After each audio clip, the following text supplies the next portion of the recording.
ভাই দেখছো ফেসবুকে কিন্তু চা নিয়ে অনেক ট্রেনিং চলতেছে। চল ভাই চা নিয়ে একটা ট্রেনিং ভিডিও বানাই ফেলো। দেখ ভাই, এই 5 টাকার চা দিয়ে আসলে বন্ধুত্ব প্রমাণ করুন যায়।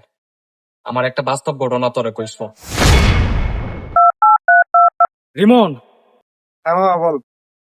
আমার মা তো মেডিকেলে ভর্তি, ইমার্জেন্সি 5,000 টাকা লাগে। মামা আমার 5,000 টাকা দে। আমার কাছে তো টাকা পয়সা নাই। তুই এক কাজ কর, আশরাফ বলতে ফোন দে, ওর কাছে থাকলে থাকতে পারে। দেখ মামা, হাসান তোরে কল দিব টাকার লাইগা, ওর টাকা দিস না, ওই কিন্তু টাকা দিতে পারবো না।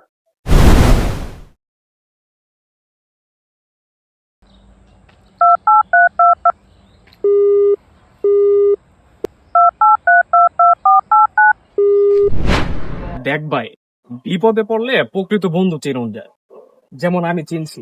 আর মানুষ 5 টাকা দিয়ে কেমনে বন্ধুত্ব যাচাই করে?